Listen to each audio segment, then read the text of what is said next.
Hey, what's up, everyone? Welcome to Sample Mining, a podcast that, like the crate digging producers of hip hop, will mine for the greatest examples of sampling in music history. Gems only. I'm your host, Rob Bailey.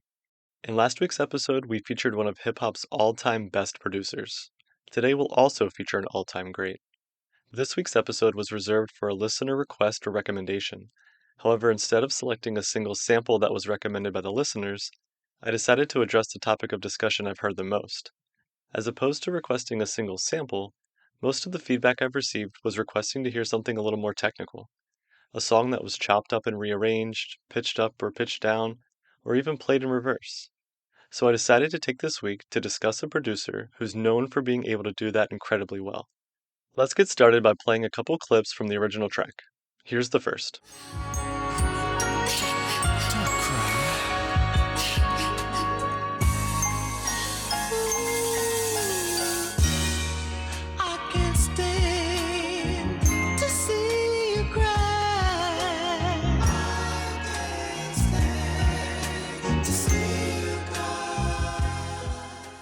And here's the second clip. I can't stand to see you cry, no, baby, now. I can't stand to see you cry. The first 40 seconds or so of the sampling track loops a few longer portions of this song without changing them too much. Were you able to guess it? This week's sample is the use of the Escort's 1974 track, I Can't Stand to See You Cry, in Jay Dilla's track, Don't Cry, from his final album, Donuts. So, did you know this one? Let us know how you did in the comments on Instagram and the episode poll. Let's play these two songs back to back, then we'll get into the more technical details. Here's I Can't Stand to See You Cry.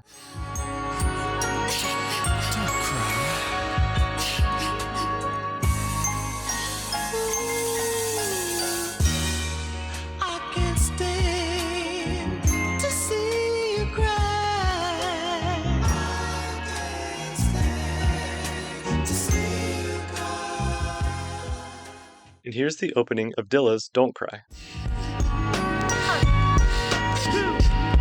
Don't cry. All right, you sing it, and I'll show you how my voice would have made it unbelievable, baby. Oh, okay, Joy.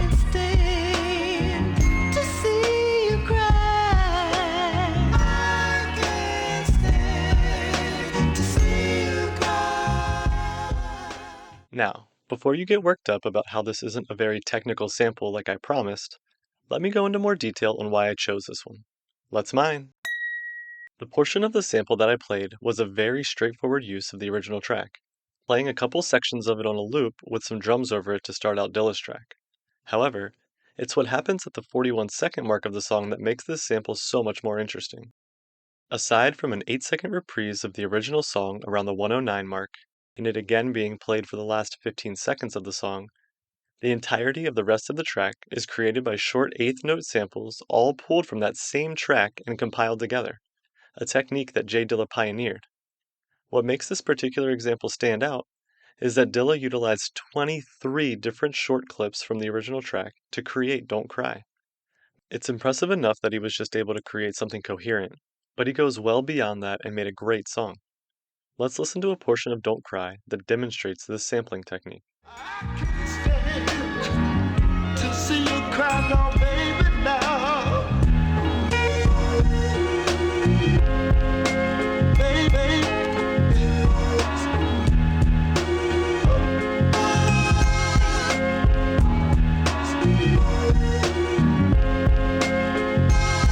I don't.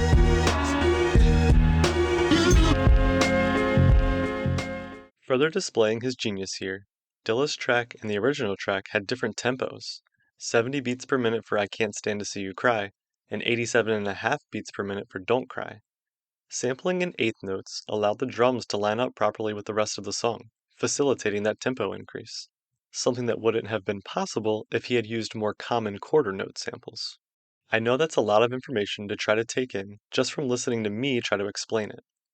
I was originally planning to play the original song and point out where each of the 23 clips came from while listening to it. However, because the clips used are so short and aren't all consecutive, It would be really difficult to hear, and you guys likely wouldn't get anything out of it. A breakdown as complex as this really requires a visualization to truly appreciate what's going on. So I'm going to recommend you check out the track breakdown that I've shared on my Instagram story, which is also saved to the breakdowns highlight on my profile. In this breakdown, they show the audiogram of the original song, and then they color code each of the 23 small sections that are sampled from it. Then they play Don't Cry, and highlight each section of the original as it shows up in the track. It really makes such a huge difference in understanding how amazing this production work is, so please go check it out. Seriously, do it now. I'll wait.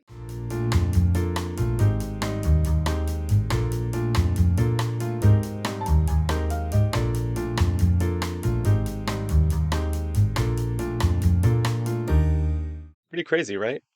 Watching this visualization is really incredible because the order that the clips are played in Don't Cry bounce all around the order they show up in the original. One thing that I keep going back to that makes this sample even more impressive to me is that it's almost impossible to comprehend its complexity after the fact without seeing a visualized breakdown. But Dilla created this song using a sampler and grabbing those clips by ear. He programmed each of those sounds into the sampler and then used it to sequence them in the way he wanted to create the track. Just being able to comprehend what's going on in this sample is difficult enough. But I honestly can't even begin to fathom how Jay Dilla could develop a sample concept like this, much less execute it to perfection. It's this level of skill and creativity that makes Jay Dilla one of the greatest beatmakers ever. Let's take a look back at how he and his career developed from his youth to his untimely death at just 32 years old. James Yancey, aka JD, aka Jay Dilla, was born in Detroit in 1974. His mother, Maureen, was an opera singer, and his father, Beverly, was a jazz bassist who had a long, though only moderately successful music career. Needless to say, he grew up in a creative household that loved music. His siblings described their upbringing as one that was centered around music. Dilla began making his own music at a young age. In an interview for the documentary The Legacy of Jay Dilla, his childhood friend Frank Bush of the hip-hop group Frank and Dink recalled one of the first times he knew there was something special about Dilla. At just 13 or 14 years old, he was making beats using a dual cassette deck. He would record the portions of songs he wanted to use from one tape to the other to create his beats. During this period, Frank recalls walking into JD's house and finding him with his cassette player completely disassembled. When Frank asked what he was doing, JD explained that he wanted to be able to speed up or slow down the samples he was using. So he completely took apart his tape deck and found the screw that controlled the rotational speed so he could speed it up or slow it down as he pleased. So it was clear to those around him that even from an early age, Dilla was a special talent with unique production ideas and concepts. While in high school, JD formed the hip-hop group Slum Village with some kids he heard about from a different high school. He originally intended on challenging them to a rap battle, but instead, he, Ba10, and T3 ended up going to a record store together and hitting it off. They started making music together, with Jay Dilla producing the tracks and all three members rapping. In 1991, they recorded their first album, Volume 1, which was well received in the Detroit underground scene. In '92, the group met Amp Fiddler, who would prove to be a massive influence on them. Amp was a singer, songwriter, keyboardist, and record producer also from Detroit, most famous for his time spent with Parliament Funkadelic in the 80s and 90s. Slum Village knocked on Amp Fiddler's door and asked if they could work in his basement. Amp asked if he would be making their beats and producing their music. They said no, James makes the beats. Dilla played the beats he had made from cassette players for Amp. Amp told him if he could do that, he could definitely use an MPC. An MPC is a sampling drum machine. It allows you to store samples or recorded music in the MPC and then use the infamous 16-button pad and controls to sequence the beat and samples how you want them. Amp worked with JD to teach him the MPC, and ultimately, this would be Dilla's equipment of choice, and he would go on to master the MPC 3000 specifically. Speaking on Amp's influence on his sound, JD stated, "He said don't read books when you get equipment. Just learn the machine and it'll do what you need it to do. If I would have read the book, I don't think I would be on the same path that I'm on right now. I think my music might sound totally different." Beyond introducing him to the MPC, Amp was also the primary reason Dilla rose to prominence as quickly as he did as a producer. In 1994, Amp was part of the Lollapalooza tour with Parliament Funkadelic. Another group on that tour was popular hip-hop group A Tribe Called Quest. Q-Tip, a member of Tribe, detailed his exchanges with Amp while on tour, stating, "This brother with a crazy big afro came by, and it was Amp Fiddler, and he was like, 'Yo, I've got this kid I really want you to hear. I want you to meet him when we get to Detroit.' We had like 12 cities to get to Detroit, and each day he would still come up and say the same thing to me. Like, 'Yo man, Detroit's coming up.' When the tour stopped in Detroit, Amp set up a meeting between Tip and Dilla, and JD gave Q-Tip his tape. The tape circulated through the industry and was the reason things started to take off for Dilla. Q-Tip really liked what he heard and started inviting JD to the studio and playing his tape for other artists. Dilla's first big hit came as a result of Q-Tip playing the tape for the Far Side. The group were coming off of a very successful debut album and ready to start recording their follow-up, but didn't have a producer slated to work with yet. Tip played them the tape, and they reached out to their manager and played the beat for what would ultimately become Runnin'. He said, "I guess we have our producer." Jay Dilla would go on to produce 6 of the 14 non-interlude tracks on the album, including the successful first 2 singles, Runnin', But I can't keep running, I just gotta keep keen and cunning. Can't keep running away. Can't keep running away. and Drop.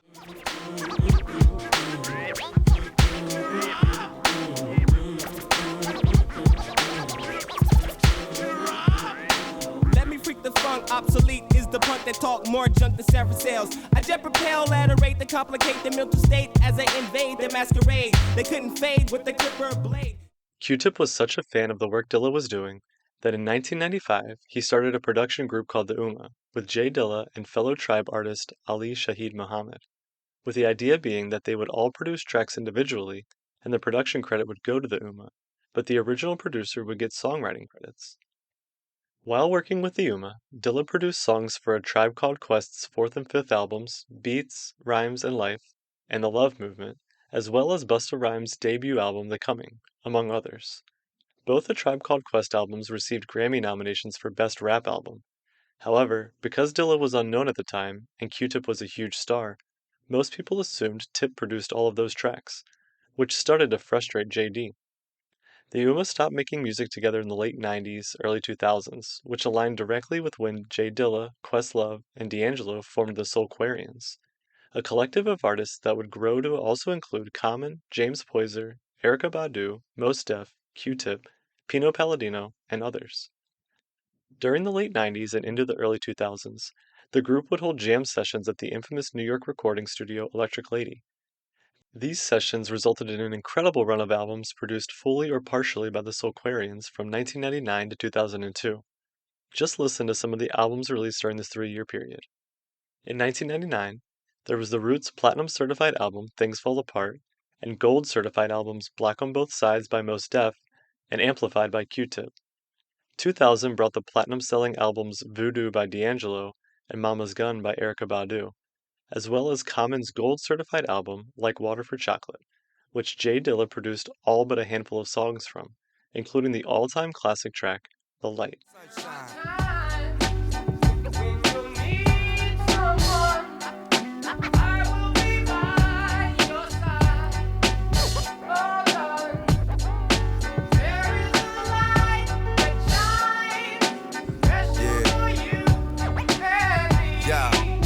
Second, it's kinda fresh, you listen to more than hip-hop, and I can catch you in the mix from beauty to thrift shop. Plus you shit pop when it's time to, thinking you fresh, suggesting beats I should rhyme to. At times when I'm lost, I try to find you. You know to give me space when it's time to. My heart's dictionary defines you, it's love and happiness. And released in 2002 were the gold-certified Quality from Talib Kweli and Phrenology by The Roots. Also released during this time were Slum Village's 2000 album, Fantastic Volume 2, and Jay Dilla's solo album, Welcome to Detroit, in 2001. In 2002, JD left Slum Village to pursue a solo career and signed with MCA Records. He created a solo album with production from some of his favorite producers, though it was never released because MCA was bought out and it got shelved. In 2003, he released a collab album with Madlib under the moniker J-Lib titled Champion Sound, which was met with critical acclaim and considered a classic in the underground hip-hop scene. It was around this time that Dilla began to have medical problems and was frequently in and out of the hospital. Ultimately, he was diagnosed with a blood disorder known as TTP, as well as lupus. He was visibly losing weight in 2003 and was forced to comment on his health issues publicly in 2004, though he often downplayed how serious things were. He spent a lot of time in the hospital in 2005. However, it wasn't until November of 2005, when he decided he wanted to go on tour in Europe, that the public had insight into just how serious his condition was. Even his childhood friend and collaborator, Frank Bush, said he didn't realize how bad things were until he rolled off of the airplane in London for the tour in a wheelchair. Due to his medical issues, he had to perform from a wheelchair during each show and even receive dialysis between shows. Despite everything he was going through medically, it was during his extended hospital stay in 2005 where his magnum opus, Donuts, was conceived and mostly composed. Of the 31 songs on the album, 29 of them were recorded in the hospital. While there, his friends gifted him a Boss SP303 sampler and a Newmark PT01 record player. His mom took a trip to a local record store and brought him back a milk crate full of 45s. He pulled out 12 or so records, said none of the rest of it was good, and got to work. Though his condition continued to worsen, with his legs and hands swelling to the point that it was difficult to walk or even move them, and frequently requiring dialysis, he continued to create music. When the pain in his hands got too intense, his mom would massage his fingertips so he could continue working. He would wake up in the middle of the night and ask to be moved over to his equipment so he could keep working on the album. His mom recalls when he was in and out of consciousness, hearing him praying and saying the same thing over and over. I just want to finish my work. Just let me finish my work. Dilla did finish the album, and on February 7th, 2006, his 32nd birthday, Donuts was released. Just 3 days later, however, J Dilla would pass away, leaving a lasting legacy and having influenced hip-hop in an undeniable way. It's widely believed that Donuts was a letter to his loved ones, and that creating the album helped him accept his own death. This is demonstrated in the titles of the songs he sampled, including You Just Can't Win, I Can't Stand to See You Cry, Sweet Misery, and When I Die, as well as the sequencing and titles of his own tracks, with songs High and Bye coming just before The Last Donut of the Night, and other song titles like Don't Cry. In addition, the 31 tracks are believed to represent the 31 years of his life to that point. There's also the symbolism of leaving a lasting legacy in that the album is endless and circular like a donut. The outro is the intro, and the intro is the outro, with the opening track titled Donuts, Outro, and the closing track titled Welcome to the Show.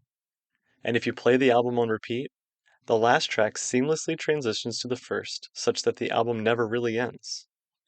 Commenting on Donuts, Frank Bush said, I don't listen to Donuts. It's eerie for me. The song titles and the way he set it up, it's like a letter. His brother, rapper Illa J, said, sometimes I can just listen through it, and no tears. Sometimes I listen through it, some tears come out. He's literally saying, preparing us. Like if you listen to the album, it's like, peace, you know what I mean? With love.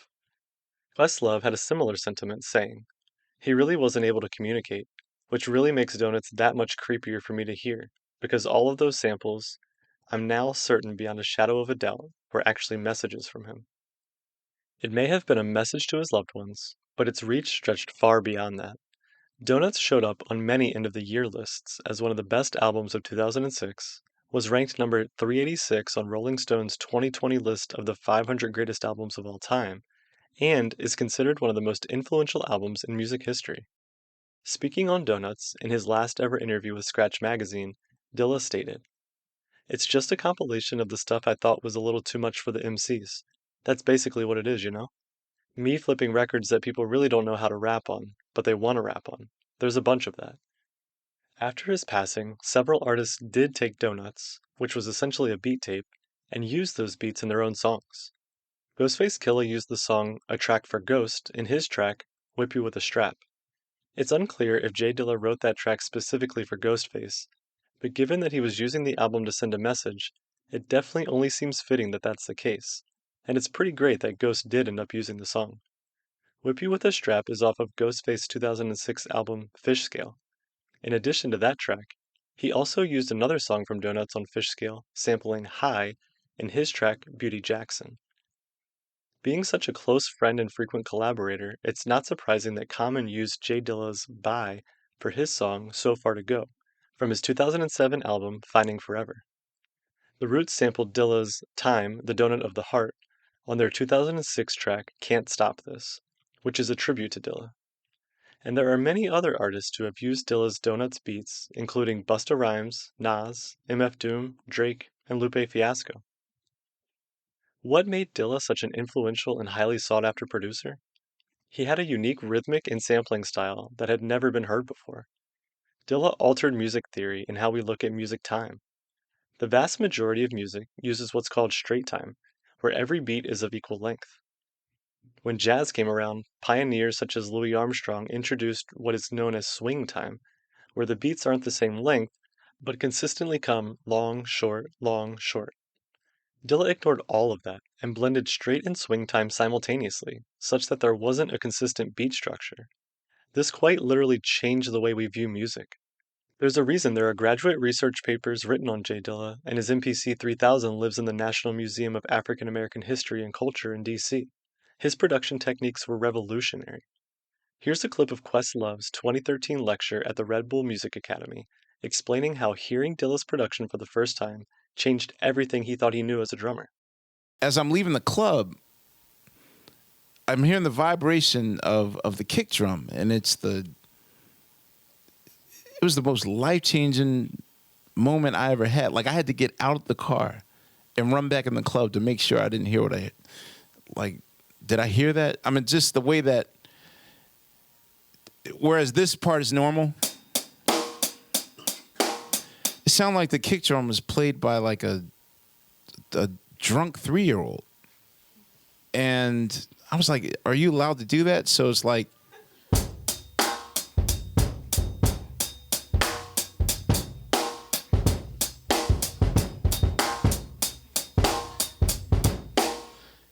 and I was like, what the hell is that? So the next day in Atlanta, I'm asking him, like, yo, what was that drunken song that y'all were playing? Like, what was that? Like, he's like, oh, yeah, it's bullshit. You know, it's produced by JD.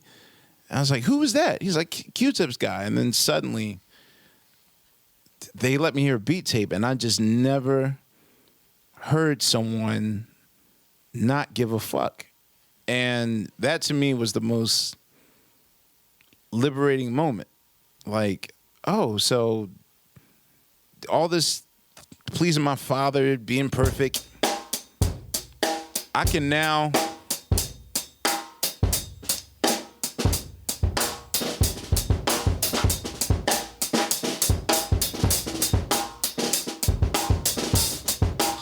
like, now I got to undo all the education and all the hours of preparation that I did. I got to undo that.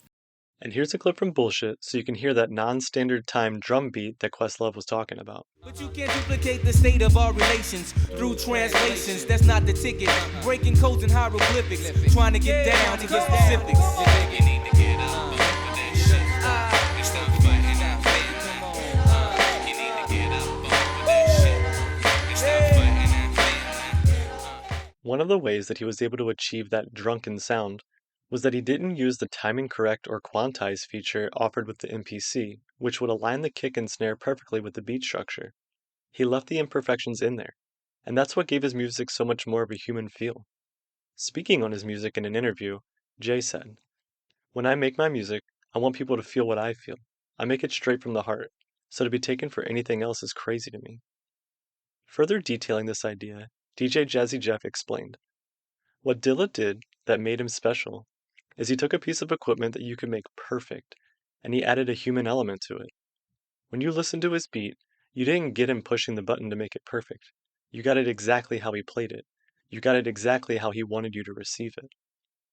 So when I say Jay Dilla was revolutionary in music, I very much mean that. But becoming a pioneer in music doesn't just happen on its own. Jay Dilla's work ethic was unrivaled. His studio was set up in the basement of his childhood home in Detroit, and he was always there, working on beats. Dilla himself acknowledged this, saying, "I tell people all day I'm in the studio, from the time I get up to the time I go to sleep. I leave out and go get something to eat, that's it. I can't do anything else. All of that time in the studio resulted in the composition of so much music. He was always putting together beat tapes. In his own words, he described his output saying, I make CDs. I call them 2 batches per CD, 24 beats per CD. Last year I did 5 volumes. So Dilla was creating over 120 beats each year, and some believe this actually was understating just how many beat CDs he created per year. Jay Dilla is often described as your favorite producer's favorite producer, and there are so many examples of producers and other artists lauding him and his work. So to close things out, I'm going to run through some quotes from others within the music industry that I think best exemplify Dilla's legacy. Speaking on the versatility of his beat tapes, friend and fellow producer House Shoes stated, the batch you get this month didn't sound nothing like the batch you got last month, didn't sound nothing like the batch you got the month before that. Questlove adds to that saying, people that heard his beat tapes know that they're like snowflakes. No beat tape was the same. Another thing that set Jay Dilla apart was how incredibly fast he could come up with a beat. Detailing this, House Shoes said, this is why Jay's the best producer of all time, one of many reasons. 15 to 20, man. What can you do in 15 minutes? Find your sample? The beat is done already, and it's the best shit you've ever heard in your life. Singer Bilal adds to that, stating, the level he was on pushed me to another level. To watch a cat make a beat in 10 minutes and it's the baddest shit you've ever heard? Then he just shakes his head. During an interview with Red Bull Music Academy, Ali Shaheed Muhammad of A Tribe Called Quest shared a story from the early stages of Dilla's career when they first started working together, saying, yeah, he was in our world, but it was more like we were in his world. Because it was just like, how does he come in and do this so quick? We're sitting here for hours just like chopping, doing all this, and Dilla would just come in and boom, boom, boom, boom, boom, boom, and go back upstairs, and you're like, we've been sitting here for weeks and months trying to achieve that, what he just did in minutes. Detailing the complexity of his production and how he would match the beat to an MC's delivery, Questlove stated, most producers will just take 4 bars and program those 4 bars and then loop. Dilla was in a class by himself. He was adding accents and tricks and different fills as the song went on. If you said something tricky with your voice, he would try to follow you. That's clearly the mark of someone not human. Speaking on the process of writing his track Still Shining, which was produced by Jay Dilla, Busta Rhymes noted how difficult it was, in a good way, to write to some of Dilla's beats, saying, he used to send me a beat CD and be like, yo, these are the beats that nobody can rhyme to. And it'd be the most off-the-wall, left-field, groundbreaking sounding beats. And that was what would challenge me to write.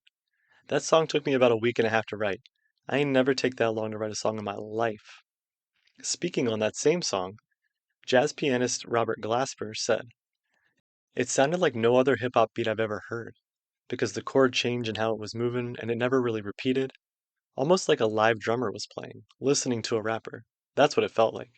And then years later I got a chance to ask him. I was like, on Still Shining, did Dilla put the drums in after you laid your verse? He was like, nah, son, the drums was already there. That's even more crazy. The fact that he did those drums like that without a rapper. Like, that just doesn't get done. You know what I mean? But Dilla got that done. Here's a clip from Still Shining. Listen to the drum patterns and how Bus changes up his delivery to match it. Get my dragon, baby, stop whining. I see my influence still shining. Give me this hero call. Keep my people moving like a U-Haul. Then I'm gonna hit you with that. Take that short to make it don't crack. Watch me knock you down. You'll be surprised how quick the fucking word will get around. A bite that came up missing and the bitch was never found. Yo, I come with shit. So sure to hit. Hit you till your motherfucking dome split. Counterfeit nigga need to sit back up off of it. And if you don't listen, you deserve whatever you get. Just a moment, let me take a breather.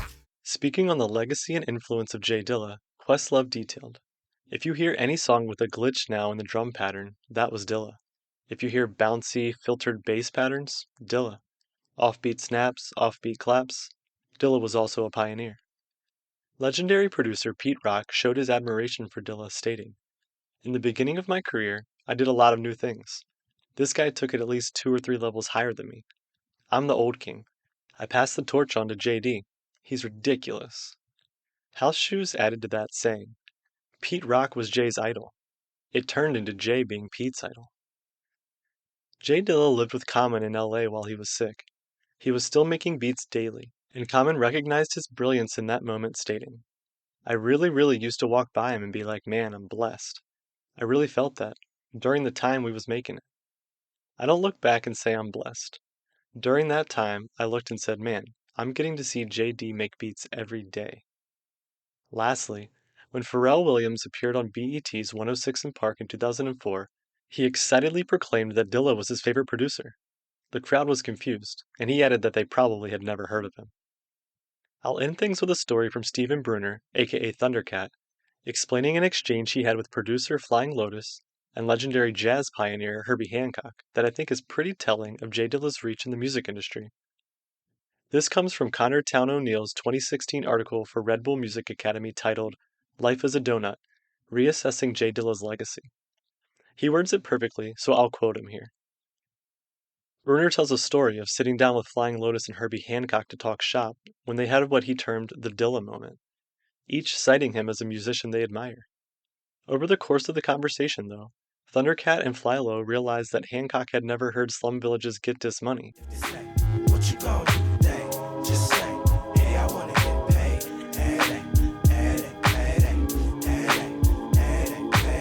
My man, you need to get back like the rebate. And biddies need to step up like the home plate. My man, now what you know about the Great Lakes? We contemplate on getting money like the sweepstakes. Sipping dark grapes, party in the dark shade. In which Dilla flipped Hancock's Come Running to Me.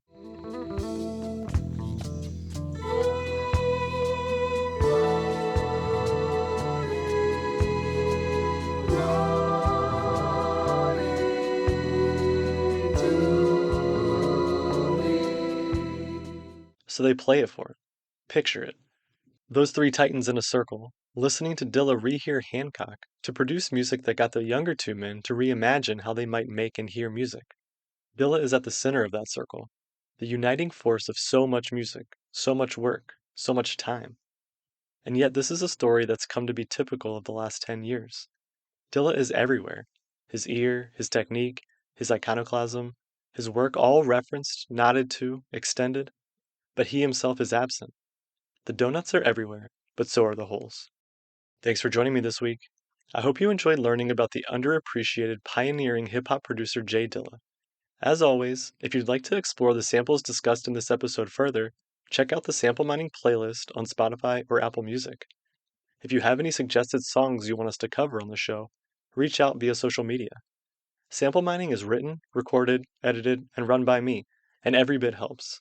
So if you enjoy this show, please spread the word and follow us on your favorite podcast platform and on social media. Next week will be the final episode of Season 1, the third of the Chip Sample series, and an ode to one of hip-hop's greatest producers, the RZA.